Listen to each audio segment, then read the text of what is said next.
Hello, all. Welcome back to Answer Writing Initiative at 9 p.m. I'm Guna Madhivanan from Office of the AS Academy. Friends, if you're watching this Answer Writing Initiative for the first time, please watch my first video on the Answer Writing playlist to know how to participate in this program. It is open to all.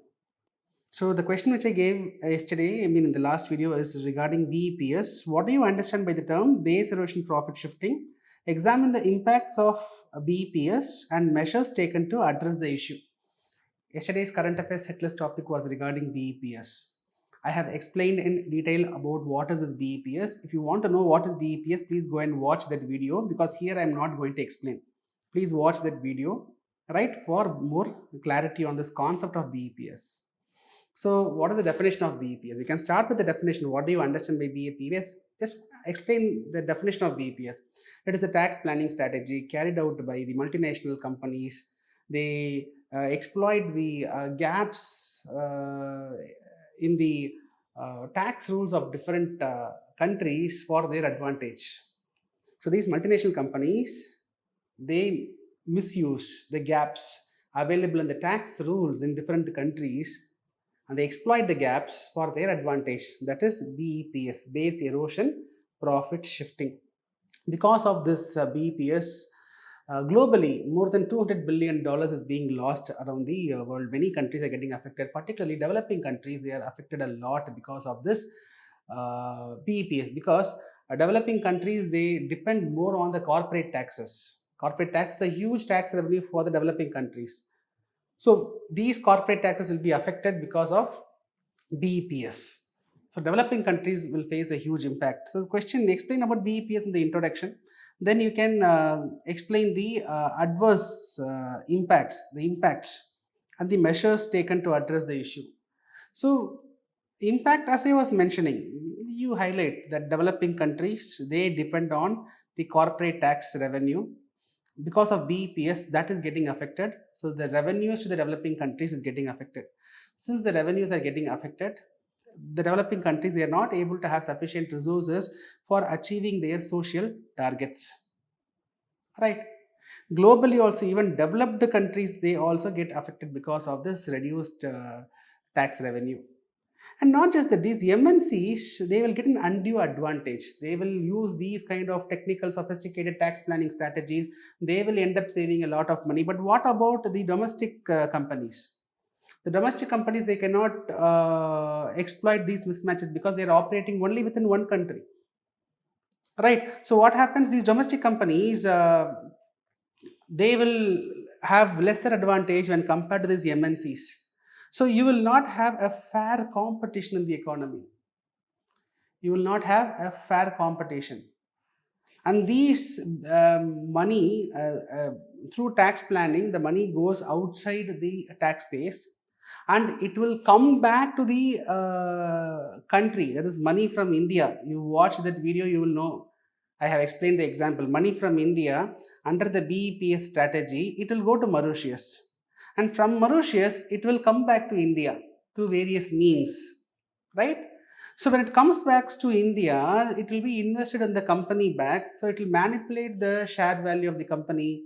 So the company's performance is going to artificially get inflated. Again, the business ecosystem will be getting affected.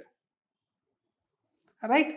Similarly, when we look at the measures taken, a lot of measures is being taken globally and individually. Countries, they are taking efforts. For example, OECD and G20 countries on equal footing, they came together and they are trying to find a uh, strategy, a 15 action plan. They came with a 15 action plan to curb the practices of BEPS. So more than 140 countries, they are trying to adopt this 15 action plan to prevent such base erosion profit shifting situations. Similarly, individual countries, they are also coming up with amendments to their taxation policies. They amend their taxation policies to prevent such BEPS situations. Similarly, if you take India, India is trying to revisit our double taxation avoidance agreement, which we have signed with countries like Mauritius. We are revisiting. In the BEPS example, which I have made, please watch that video where the Indian company Guna's Biryani factory was investing in Mauritius masala factory. Why Guna's biryani factory was investing in Mauritius masala factory? Because the Mauritius masala factory, that Mauritius country, they have a agreement with India, double taxation avoidance agreement with India. As per the double taxation avoidance agreement in India, the Mauritius will not tax, India will not tax. In some other video, I will explain in detail about what is this DTAA.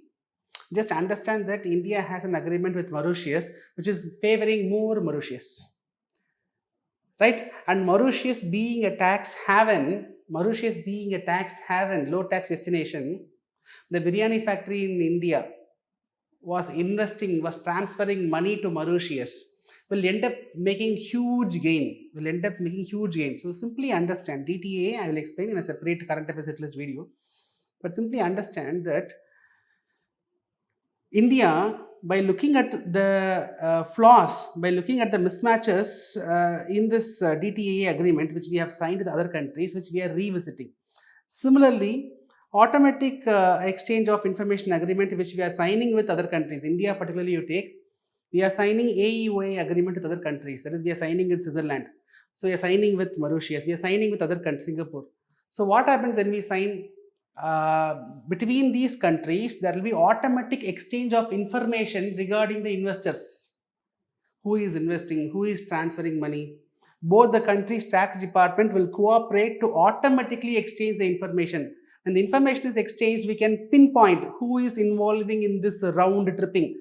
What is round tripping? Money from one country goes to other country, then come back to again to the same country. That is called as round tripping. When there is proper information exchange, then we can easily find out Guna Masala Biryani Factory from India. In the name of Masala Factory, they are taking the money out, and in the name of participatory notes, they are trying to bring the money back to India. So this can be easily understood when both the countries' tax department exchange the informations. So globally, efforts are being taken to tackle BEPS. Individual countries, they also revisit their taxation policies to curb the BEPS. See, what we need is a vigilant collaboration between the countries, amendment in the taxation policies, all right? So without which you cannot avoid these base erosion profit shifting problem. And if it is not taken seriously, then the developing countries particularly, they'll be facing a huge revenue loss, and that is going to affect their social performances, right? So yes, for 10 marks, this much is sufficient. So I have given introduction, definition, and some fact I have given. What are the adverse impacts? What are the measures taken to address these issues? 8 points here, right? Introduction, conclusion. So in total 10 points, 10 markers. This is sufficient. So Tamarai Selvam. So you have explained about BEPS. Good. Impacts of BEPS: high tax revenue loss, may promote other taxpayers also avoid tax paying, fine. It affects the fairness and taxation integrity of the country, good. Affects the economic growth, yes. Measures taken: BEPS, OECD, G20, right? OECD and G20, that you make a note. Then country by country reporting, yes. Action plan you have mentioned. Then conclusion, maybe here you can increase the points. Measure taken, you have mentioned only two. I have given 4 points. You can add that along with yours, right? Rest is fine. Alan, see, your answer appears to have a deficit of words. It gives me such impression. I see a lot of empty space in your answer. Okay, so don't do that. So here also I see a lot of empty space. Create a perception that, see, here empty space, here empty space. Create a perception that you have filled it properly. Your points are neat. I have read. Introduction is fine. Implications will reduce the revenue. Unfair competition affects the growth. OECD G20 is fighting BEPS. Increased transparency of MNCs. How to increase? What is the effort? How to increase? That you have not explained. Collaborative efforts is fine. Right? Vigilant enforcement of rules and cooperation is very important. Okay, that is fine, but your answer could have been better. Please go through my answer key. Aravind. So, yes, introduction is fine. Impact, tax revenue. See, scope for large scale tax evasion. BEPS is a tax avoidance strategy. Please make a note. It is a tax avoidance strategy. Scope for activities like terror funding through creation of shell companies. Okay, this point we can take it to the last. Negative brand perception, erosion of trust, hunt for advantage for MNCs, negative precedent for future entrepreneurs. Okay. OECD G20 15-point action, that is fine. Country by country reporting, one of the action plan, that is fine. Multilateral instrument, inclusion of anti-BEPS measures in taxation regime, gentle anti-avoidance rules. Okay, you are saying apply MAT on such companies aggressively to avoid taxes, right? Global cooperation is required. Answer is fine. Just Alan. I mean, your answer is fine. Aravind answer is fine, but Alan, right? Yes, Alan answer has to be improved. Okay.